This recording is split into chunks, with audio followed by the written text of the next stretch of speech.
Welcome to Sweet Life Beat Life. We hope this video helps. You begin by validating prerequisites. Check Azure AD and on-prem AD admin accounts and ensure the Windows server is patched and online. Once done, install the Azure AD Connect installer on that server. Pick Express if your topology is simple or custom for filtering, staging, or ads.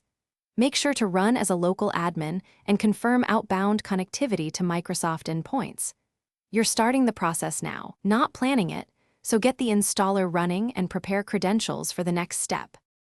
You now configure sync details. Choose the sign-in method that matches your security and user experience goals, because that decision affects later components.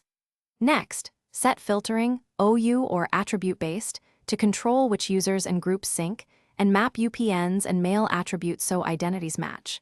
Make deliberate choices about optional features like password writeback or device writeback. Enabling them provides functionality, but adds permissions. Once these settings are applied, run a full synchronization to validate object flow and attribute mapping.